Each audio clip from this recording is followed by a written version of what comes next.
नमस्कार दोस्तों, स्वागत है आपका एक बार फिर से हमारे इस वीडियो में। जैसा कि आप लोगों को पढ़ना है आज प्रेजेंट कंटीन्यूअस टेंस।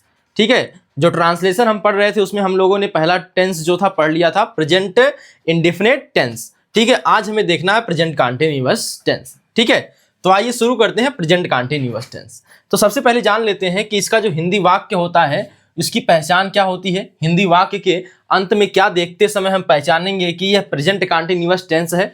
तो जब भी ट्रांसलेशन करना हो तो आप हिंदी का जो होता है, हिंदी का वाक्य होता है, अगर उसके अंत में देखते हैं, क्या देखते हैं देखिएगा, पहचान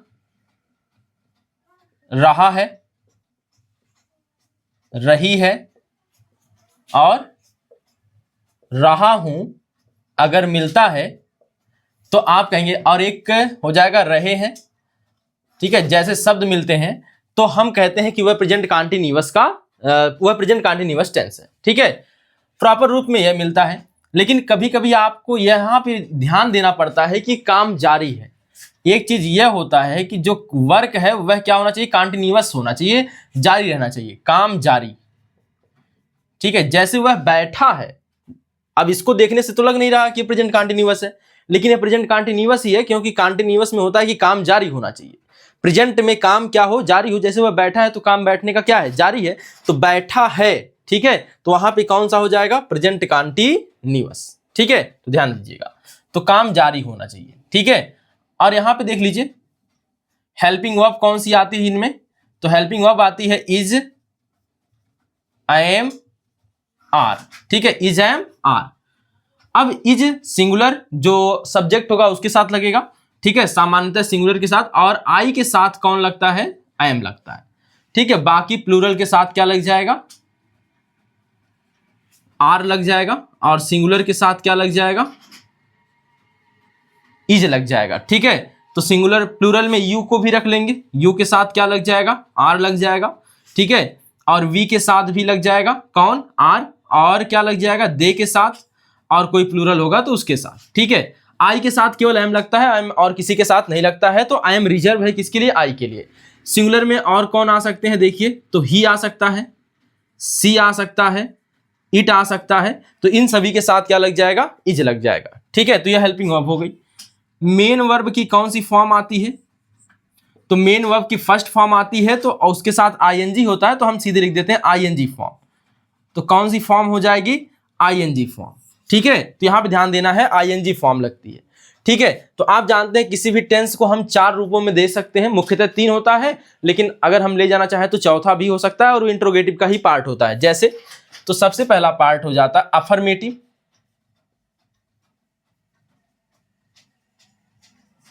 दूसरा हो जाता है निगेटिव,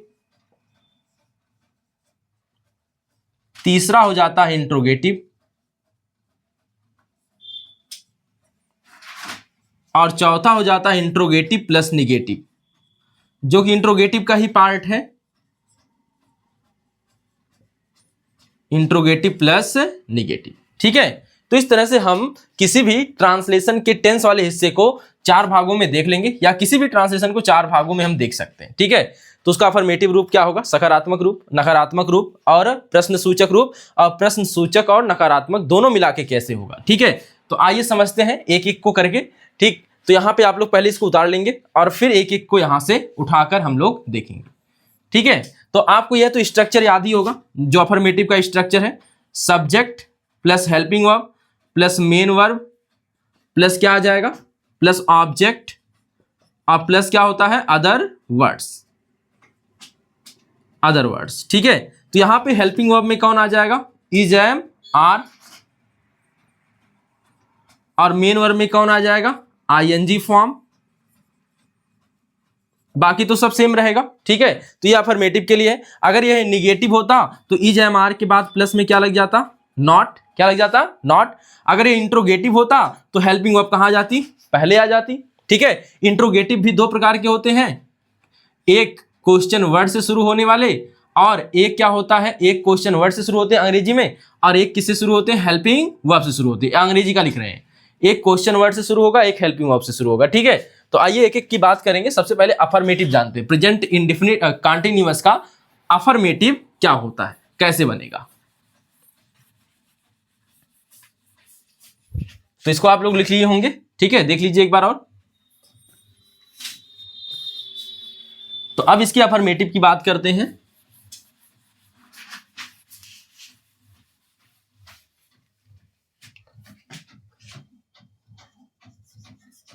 अफर्मेटिव सेंटेंस,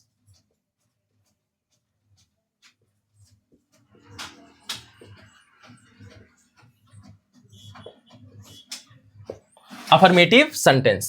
तो सबसे पहले अफर्मेटिव सेंटेंस का स्ट्रक्चर बनाते हैं हम लोग। तो स्ट्रक्चर हो जाएगा सब्जेक्ट, क्या हो जाएगा, subject plus helping verb plus main verb plus object plus other words, ठीक है, अदर वर्ड्स है, ठीक है, यहां पे देख लेंगे। हेल्पिंग वर्ब में कौन आता है, इज, एम, आर। अब आपको बता दिया गया है इज, एम, आर किसकी किसके साथ लगेंगे, ठीक है। और यहां पे फॉर्म कौन सी आ जाएगी मेन वर्ब की, आईएनजी फॉर्म। बाकी सब तो लिखना ही पड़ेगा, ठीक है। तो आइए एक एग्जांपल लेते हैं। तो अफर्मेटिव के लिए एक एग्जांपल देखिए। तो पहला एग्जांपल आपको दिखा देते हैं। तो यहां पे हो जाएगा वह पढ़ रहा है। तो सिंपल सिंपल से सीख लीजिए, वह पढ़ रहा है। तो इसका क्या बन जाएगा, देखिए, तो वह के लिए क्या आएगा, ही, क्या आ जाएगा, ही। और पढ़ना की अंग्रेजी होता है रीडिंग, लेकिन वह के लिए क्या लगेगा, इज, एम, आर में से क्या लगेगा, तो इज लगेगा, ठीक है।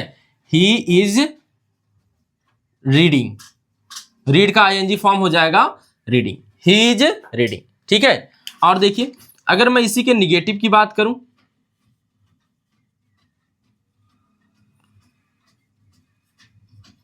निगेटिव सेंटेंस, ठीक है। निगेटिव सेंटेंस में देखिए जैसे, तो यहां पर क्या हो जाएगा इसका, तो सबसे पहले सब्जेक्ट आएगा, फिर कौन आएगा, helping verb plus not plus main verb plus कौन आ जाएगा, ऑब्जेक्ट प्लस अदर वर्ड्स, ठीक है, ये आ जाएगा। अब हेल्पिंग वर्ब आपको पता ही है क्या लगेगी, इज, आई एम, आर। इनके बाद क्या आ जाएगा, नॉट, ठीक है। अगर नॉट वाला है तो नहीं वाला है तो नॉट, और कभी नहीं है तो नेवर आ जाएगा, ठीक। और मेन वर्ब कौन सी आ जाएगी, आईएनजी फॉर्म, कौन आ जाएगा, आईएनजी फॉर्म आ जाएगा। तो इस तरह से यह निगेटिव हो जाएगा। एग्जाम्पल देखिए, तो इसी का बनाते हैं, वह नहीं पढ़ रहा है, वह नहीं पढ़ रहा है। तो इसका क्या हो जाएगा, तो ही इज रहेगा ही इज नॉट।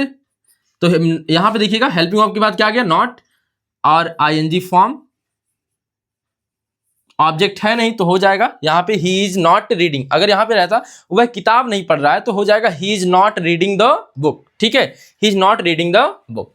तो यह हो गया आपका अफर्मेटिव और यह हो गया निगेटिव।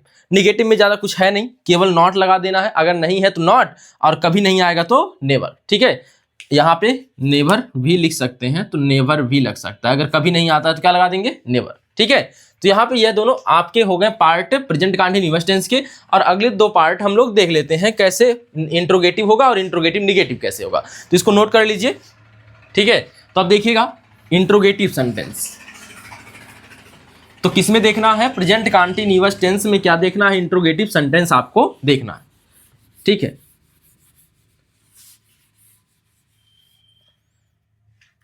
देखिएगा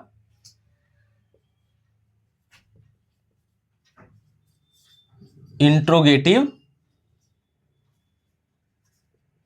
सेंटेंस। अब इंट्रोगेटिव सेंटेंस भी दो रूपों में आते हैं, आपको पता है पहले से। पहला होता है, अगर हिंदी वाक्य की बात करेंगे तो शुरू होता है क्या से, क्या से शुरू होने वाले।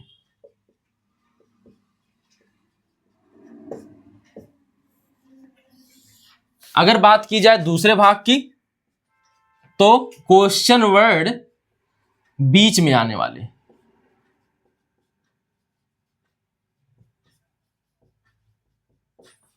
ठीक है। तो अब देखिएगा, एक हो गया क्या से शुरू होने वाले, एक हो गया क्वेश्चन वर्ड बीच में आने वाले। तो अगर मैं बात करूं क्या से शुरू होने वाले, तो इनका स्ट्रक्चर बनाते हैं। तो सबसे पहले अगर क्या आता है ना, तो क्या की अंग्रेजी नहीं लिखते हैं।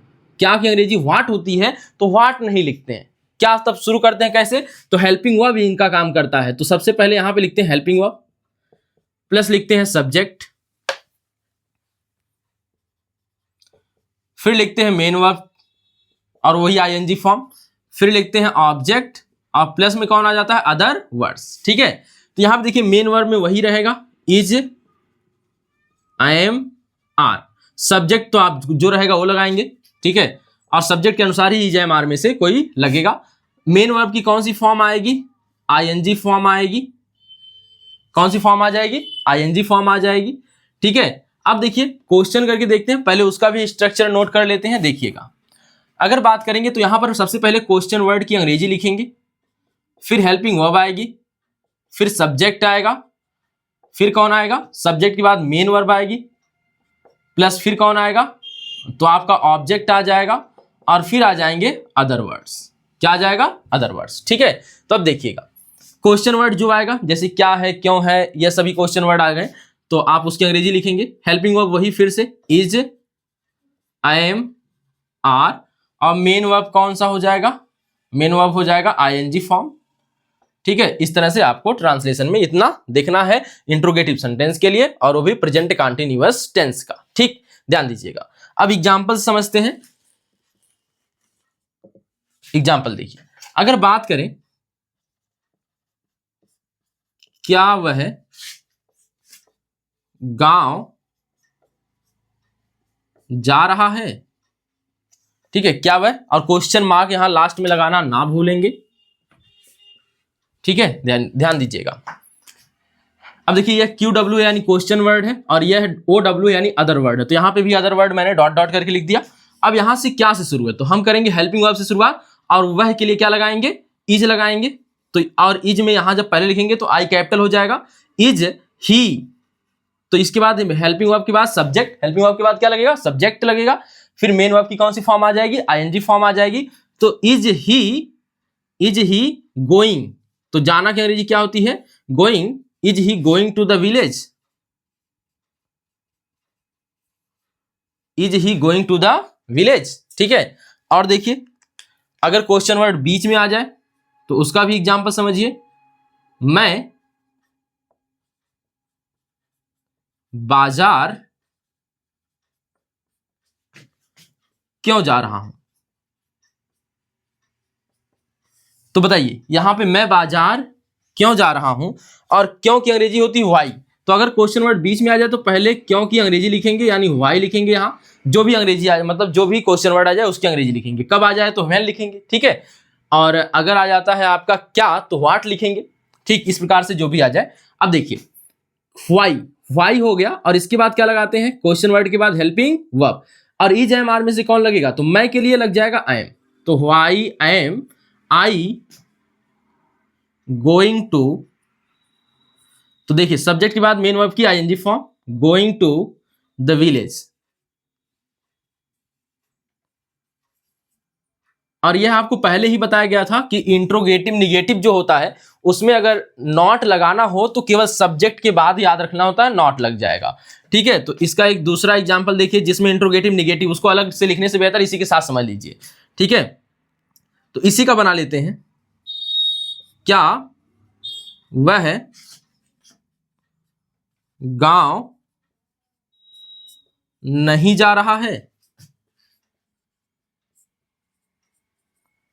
क्या वह गांव नहीं जा रहा है। तो अब देखिए सब कुछ वही है, क्या वह गांव जा रहा है, और यहां पे आ गया नहीं, तो सब कुछ वही लिखेंगे, बस सब्जेक्ट जो होगा उसी के बाद नॉट लगा देंगे। तो is he not going to the village. ठीक है, इसी प्रकार इसमें भी हो जाएगा। मैं बाजार क्यों नहीं जा रहा हूं, तो व्हाई एम आई नॉट, यानी सब्जेक्ट के बाद क्या लग जाएगा, नॉट लग जाएगा।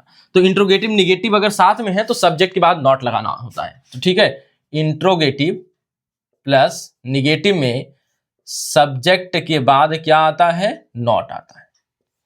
ठीक है, सब्जेक्ट के बाद क्या आ जाता है, नॉट आ जाता है आपका। ठीक है, तो इसको भी आप लोग उतार लीजिए। तो यह आपका हो गया प्रेजेंट कंटीन्यूअस टेंस। अब जैसे मैं इसके बारे में हल्का सा और बता दूं, जैसे काम जारी हो तो वहां प्रेजेंट कंटीन्यूअस होता है। वह बैठा है, यहां से अलग है ये, ठीक है, ये एक तरह से नोट है। वह बैठा है, काम जारी है, तो इसका ट्रांसलेशन जो होगा ही इज सिटिंग, क्या हो जाएगा, ही इज सिटिंग।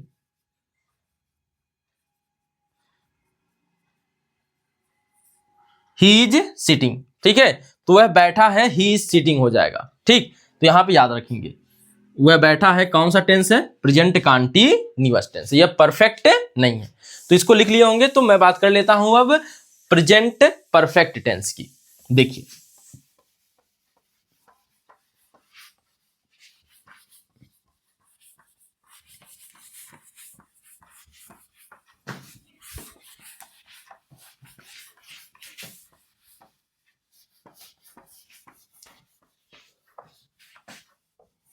अब बात करते हैं प्रेजेंट परफेक्ट टेंस।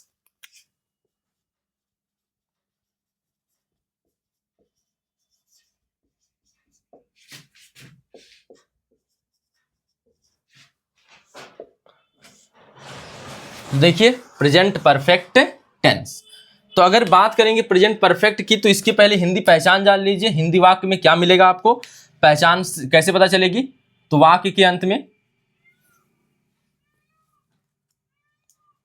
पहचान क्या हो जाएगी, इसकी पहचान, तो इसकी पहचान हो जाएगी चुका है, चुकी है, चुका हूं और चुके हैं। ठीक है, यह पहचान है इसकी, वाक्य के अंत में यह देखने को मिलेगा। तो यह आपका कौन सा टेंस कहलाएगा, प्रेजेंट परफेक्ट टेंस कहलाएगा। ठीक है, और देखिए इसकी हेल्पिंग वर्ब क्या होती है, इसकी हेल्पिंग वर्ब होती है हैज और हैव। सामान्यतः सब एक वचन के साथ क्या प्रयोग होगा, हैज, और बहुवचन के साथ होगा हैव, यानी सिंगुलर के साथ हैज आएगा और प्लूरल के साथ हैव आएगा, जिसमें कौन कौन और शामिल हो जाते हैं, आई शामिल हो जाता है, वी शामिल हो जाता है, दे शामिल हो जाता है, ठीक है, और यू शामिल हो जाता है, और कोई भी प्लूरल हो जाए, इन सभी के साथ क्या लगता है, हैव, और बाकी सभी सिंगुलर के साथ क्या लग जाएगा, सिंगुलर हो जाए, या फिर क्या हो जाए, ही आ जाए, सी आ जाए, इट आ जाए, तो इन सभी के साथ क्या लग जाता है, हैज, बाकी इन सभी के साथ क्या लग जाता है, हैव लग जाता है। ठीक है, मेन, अब देखिए हेल्पिंग वर्ब हो गई, अब मेन वर्ब कौन सी फॉर्म आएगी, तो मेन वर्ब की आती है थर्ड फॉर्म। कौन सी फॉर्म आती है, थर्ड फॉर्म। ठीक है, मेन वर्ब की थर्ड फॉर्म आ जाती है। तो इस तरह से आप देखेंगे प्रेजेंट परफेक्ट टेंस, इसके भी वही चार स्वरूप देखेंगे। ठीक है, तो चार कंडीशन, अफर्मेटिव, निगेटिव, इंट्रोगेटिव और इंट्रोगेटिव निगेटिव, लेकिन हम लोग तीन भाग में बांट के करेंगे। तो इसको सबसे पहले नोट कर लीजिए, तो फिर बात कर लेते हैं हम लोग एक एक भाग की, यानी अफर्मेटिव, निगेटिव, इंट्रोगेटिव की। चलिए नोट कर लिए होंगे, तो आइए बात करते हैं अफर्मेटिव की।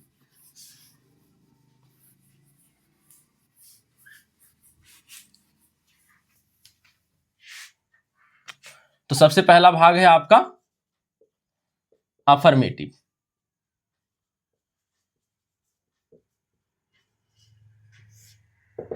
अफर्मेटिव, तो अफर्मेटिव में क्या होगा, स्ट्रक्चर पहले बनाते हैं। तो स्ट्रक्चर क्या हो जाएगा, सबसे पहले तो सब्जेक्ट आएगा, फिर क्या आएगा, हेल्पिंग वर्ब आ जाएगी। ठीक है, हेल्पिंग वर्ब आ जाएगी, हेल्पिंग वर्ब के बाद कौन, मेन वर्ब, और मेन वर्ब के बाद ऑब्जेक्ट है तो लाएंगे, नहीं है तो छोड़ देंगे। डॉट डॉट डॉट लिखने का मतलब हो गया अदर वर्ड्स। ठीक है, फिर फुल स्टॉप, अगर अफर्मेटिव है तो अंत में फुल स्टॉप आएगा। अगर मैं बात करूं यहां पे, तो हेल्पिंग वर्ब कौन आ जाएगी, हैज और है। ठीक है, मेन वर्ब कौन सी आ जाएगी, थर्ड फॉर्म, तो कौन सी हो गई, थर्ड फॉर्म। ठीक है, एग्जाम्पल से समझिए, तो एग्जाम्पल में देखिए क्या हो जाएगा, अफर्मेटिव का एग्जाम्पल, वह किताब पढ़ चुका है।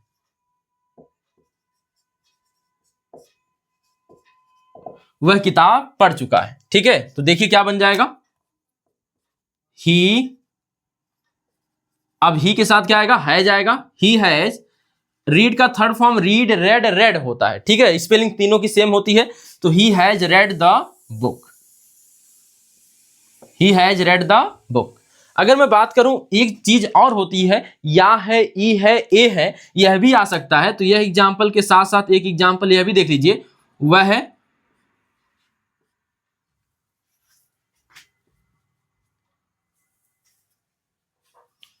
घर गया है, इसका क्या बनेगा, वह घर गया है, तो इसका भी बन जाएगा, यही परफेक्ट ही रहेगा, ठीक है, तो प्रेजेंट परफेक्ट ही रहेगा, he has gone to house, ठीक है, अगर होम लगाएंगे तो उसके पहले टू नहीं लगाते हैं, आपको पता होगा, तो he has gone to house, ठीक है। अगर यहां पे इन दोनों को हटाकर मैं केवल होम लिखूं तो भी सही है, तो he has gone home, he has gone home, या वह घर गया है, या यहां पे लिखा होता है वह घर जा चुका है, इसका दोनों का मतलब यहाँ पे अंग्रेजी में जो अनुवाद होगा वह सेम हो जाएगा, ठीक है, तो यहाँ पे ध्यान देंगे। तो अगर मैं इनको हटा दूंगा तो इसके स्थान पे केवल इतना भी लिखा जा सकता है, तो हाउस के पहले टू लगता है, होम के पहले टू नहीं लगता है, ठीक है, ध्यान देंगे इसको। इसके बाद फिर बात कर लेते हैं निगेटिव की।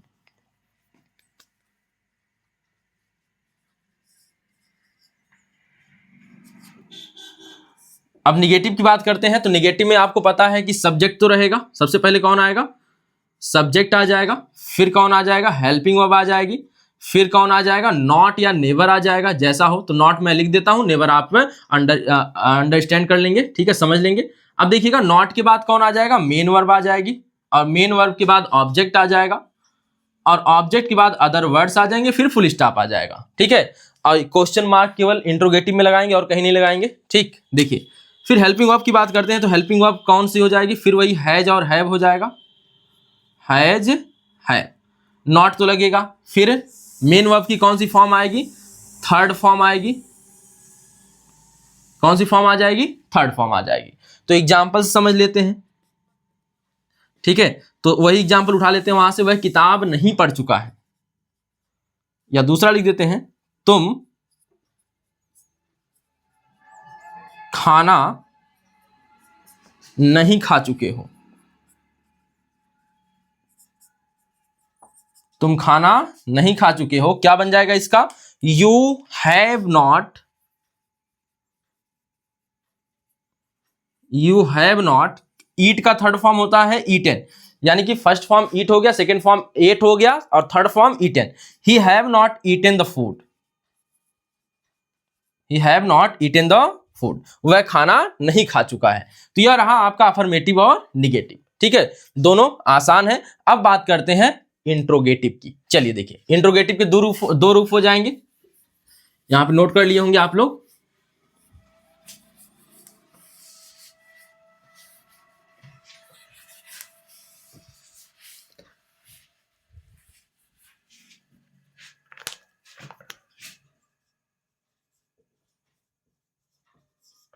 इंट्रोगेटिव, ठीक है, स्पेलिंग देखिए थोड़ा सा जटिल होती है, याद रखेंगे आप लोग, इंट्रोगेटिव,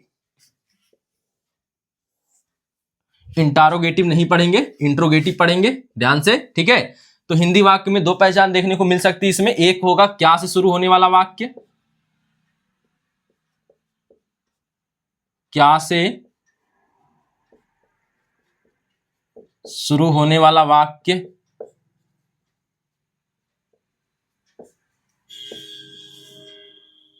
और दूसरा हो जाएगा क्वेश्चन वर्ड बीच में हो,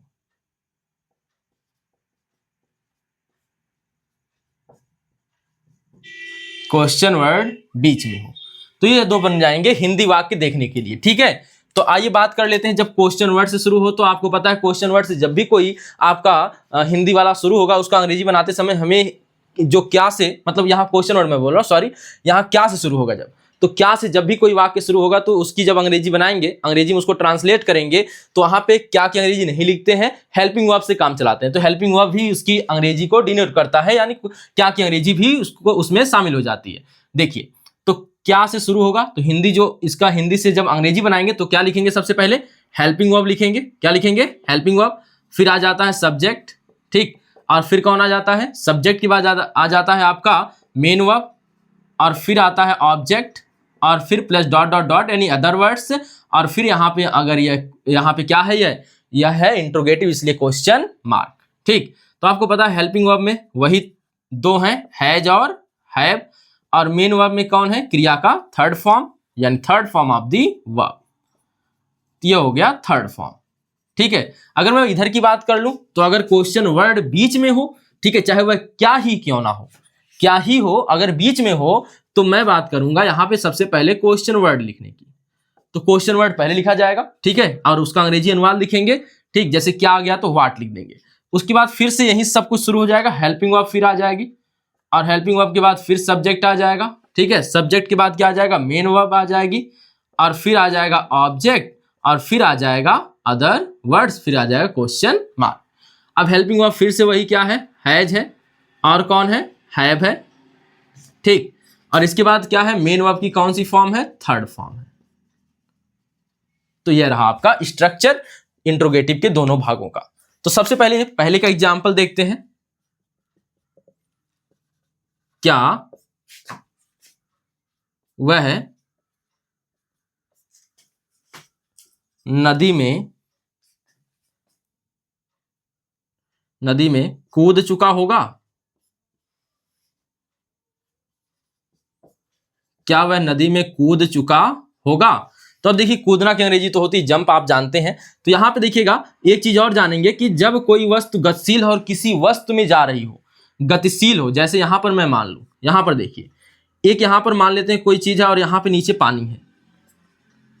अगर आप यहां से कूद के इसमें जा रहे हैं तो अंदर जा रहे हैं, तो यहां पे इन नहीं लगेगा, क्या लगेगा, इनटू। अगर कोई चीज गतिशील अवस्था में और किसी के अंदर जा रही है तो यहां पे क्या लगेगा, में के लिए, में के सेंस में क्या लगेगा, इनटू लगेगा। ठीक है, तो अगर सामान्य रूप से में आता है तो इन लगेगा, लेकिन अगर गतिशील वस्तु के लिए इन में लगाना है तो इनटू आता है। ठीक है, इसी प्रकार अपान भी होता है, अप और अपान। ठीक, तो आन होता है और कौन होता है, अपान होता है। तो आन जो लगता है पर के लिए सामान्य अर्थों में, और गतिशील अर्थों में पर के लिए क्या लगता है, अपान लगता है। तो इतनी बातें याद रखेंगे। ठीक, धीरे धीरे प्रीपोजिशन पर जब पहुंचेंगे तो हम लोग जानेंगे इसके बारे में। तो अभी इसको हटाते हैं। तो यहाँ पे थोड़ा सा बताना इसलिए यहाँ पे जरूरी था, क्योंकि नदी में कूदना है तो जंप्ड इनटू आएगा। देखिए, तो क्या की अंग्रेजी नहीं लिखेंगे क्योंकि हेल्पिंग वर्ब यह काम करेगा, तो हैज आएगा, वह के लिए क्या आएगा, हैज आ जाएगा। देखिएगा, तो यहां पे लिख देंगे हैज ही, सब्जेक्ट आ जाएगा, फिर कौन, मेन वर्ब की third form, has he jumped into the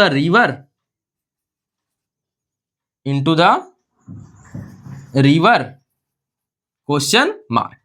ठीक, अब यहां पे देखते हैं इसको। तो यह वाला तो आसान था, वह भी आसान है। देखिए, तो यहां पे एग्जांपल लेते हैं। मैं फल क्यों खा चुका हूं? मैं क्यों फल खा चुका हूं? तो देखिए, क्यों आया है यहां पे। तो सबसे पहले क्यों की अंग्रेजी लिखेंगे। क्यों की अंग्रेजी होती है वाई। ठीक है, तो वाई हो गया यहां पर, और फिर क्वेश्चन वर्ड के बाद क्या लिखेंगे, हेल्पिंग वर्ब हैज या हैव में से मैं के लिए क्या लग जाएगा, हैव। ठीक है, वाई हैव, मैं की अंग्रेजी, क्योंकि सब्जेक्ट आएगा तो आई आ जाएगा। ठीक है, वाई हैव आई, खा चुकना की अंग्रेजी मेन वर्ब, यानी क्या हो जाएगा, third form, eaten. Why have I eaten the fruit. Why यहां अंत में क्या लगाएंगे, question mark. Why have I eaten the fruit. अगर यह इंट्रोगेटिव प्लस निगेटिव होता, जैसे क्या वह नदी में नहीं कूद चुका होगा, तो सब्जेक्ट के बाद क्या लगा देते हैं, नॉट लगा देते हैं। तो यहां पर मैं फल क्यों नहीं खा चुका हूं, तो इसका क्या हो जाए, अरे सॉरी, यहां पे देखिए, यहां पे कूद चुका है रहेगा। देख लीजिए, यहां फ्यूचर में मैं चला गया, यहां पे क्या रहेगा, क्या वह नदी में कूद चुका है। ठीक है, थोड़ा सा ध्यान दीजिएगा यहां पे।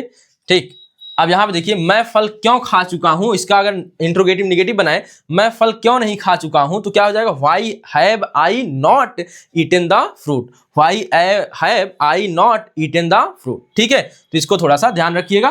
तो यह इंट्रोगेटिव भी और इसके साथ इंट्रोगेटिव निगेटिव भी आपको समाप्त हुआ। ठीक है, तो यहाँ पे आप जान गए कि इंट्रोगेटिव निगेटिव जब भी आता है तो जो नॉट लगता है वह किसके बाद लगता है, सब्जेक्ट के बाद, इंट्रोगेटिव निगेटिव में। ठीक है, तो यह आपका ट्रांसलेशन का जो है 2 यानी 3 जो है, जो टेंस के 3 भाग हैं वह खत्म हुए। सबसे पहला कौन सा पढ़ लिए थे, प्रेजेंट का इंडेफिनिट, दूसरा कौन सा पढ़ लिए, कॉन्टिन्यूअस, तीसरा कौन सा पढ़ लिए, परफेक्ट। ठीक है, अब हम अगले वीडियो में देखेंगे परफेक्ट कॉन्टिन्यूअस और आगे भी जो पढ़ना होगा यानी पास्ट इंडेफिनिट। ठीक है, तो मिलते हैं फिर अगले वीडियो में, धन्यवाद।